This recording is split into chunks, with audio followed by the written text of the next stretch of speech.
মার্কিন যুক্তরাষ্ট্রের আবারও মাথাব্যথার কারণ হয়ে উঠেছে উত্তর কোরিয়া।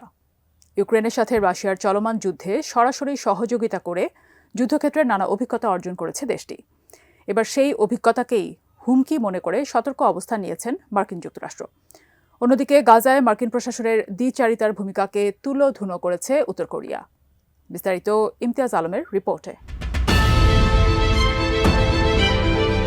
ইউক্রেনের বিরুদ্ধে যুদ্ধে রাশিয়ার হয়ে অংশগ্রহণ করে অভিজ্ঞতা সঞ্চয় করেছে উত্তর কোরিয়ার সেনারা। ফলে ভবিষ্যতে প্রতিবেশীদের জন্য পিয়ংইয়ং হুমকির কারণ হয়ে উঠতে পারে। ৮ জানুয়ারি বুধবার এমন আশঙ্কা প্রকাশ করে উত্তর কোরিয়ার প্রতিবেশী মার্কিন মিত্র দেশগুলোকে সতর্ক করেছে মার্কিন প্রশাসন। ব্রিটিশ বার্তা সংস্থা রয়টার্স এই খবর নিশ্চিত করেছে। রয়টার্সের এক প্রতিবেদন অনুযায়ী ২০২২ সালের ফেব্রুয়ারিতে ইউক্রেনে সামরিক অভিযান শুরুর পর থেকে উত্তর কোরিয়ার সঙ্গে কূটনৈতিক ও সামরিক সম্পর্ক দৃঢ় করেছে রাশিয়া। সেই সূত্র ধরেই নিরাপত্তা পরিষদের সভায় জাতিসংঘে যুক্তরাষ্ট্রের উপপ্রতিনিধি ডরোথি ক্যামেল শিয়া বলেছেন, রাশিয়াতে ১২,০০০-এরও অধিক উত্তর কোরীয় সেনা অবস্থান করছেন। দেশটির কুরস্ক অঞ্চলে গত মাস থেকে তারা যুদ্ধে সক্রিয়ভাবে অংশগ্রহণ করছেন। শেকড় থেকে শিখরে ডরোথি ক্যামেল বলেছেন, ইউক্রেনের বিরুদ্ধে যুদ্ধ করে অভিজ্ঞতা সঞ্চয়ের পাশাপাশি রুশ সামরিক সরঞ্জাম ও প্রযুক্তি পাচ্ছে উত্তর কোরিয়া। ফলে পার্শ্ববর্তী দেশের সঙ্গে যুদ্ধে জড়ানোর সক্ষমতা বৃদ্ধি পাচ্ছে তাদের। তিনি আরও বলেছেন, এই নবলব্ধ দক্ষতা ব্যবহার করে অস্ত্র বিক্রি ও বিশ্বব্যাপী সামরিক প্রশিক্ষণ প্রদানের চুক্তি নিতে পারে পিয়ংইয়ং। সোমবার নতুন ধরনের হাইপারসনিক ক্ষেপণাস্ত্রের সফল উৎক্ষেপণ পরীক্ষা করেছে উত্তর কোরিয়া। তার প্রতিক্রিয়াতেই এই বৈঠক ডাকা হয়।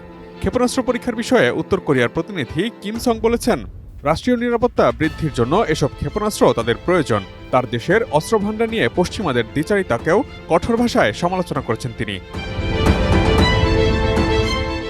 উত্তর কোরিয়ার প্রতিনিধি কিম সং বলেছেন, ইসরায়েলি আগ্রাসনে গাজায় ৪৫,০০০-এরও বেশি মানুষ নিহত হয়েছে।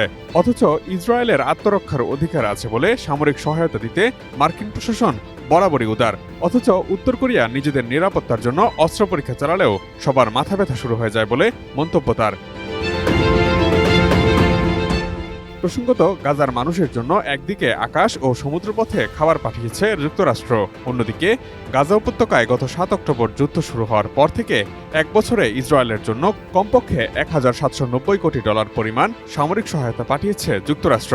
এটি ইসরায়েলকে এক বছরে যুক্তরাষ্ট্রের পাঠানো রেকর্ড পরিমাণ সামরিক সহায়তা। যুক্তরাষ্ট্রের ব্রাউন বিশ্ববিদ্যালয়ের কস্ট অফ ওয়ার প্রকল্পের এক প্রতিবেদনে এমন তথ্য উঠে এসেছে। ২০০৬ সাল থেকে জাতিসংঘের নিষেধাজ্ঞা রয়েছে উত্তর কোরিয়ার উপর। এগুলো ধীরে ধীরে শক্তিশালী করা হয়েছে।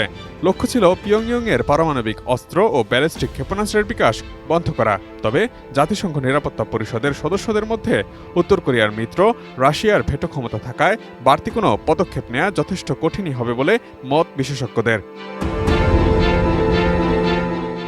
Imtiaz Alam, desk report, ATN news.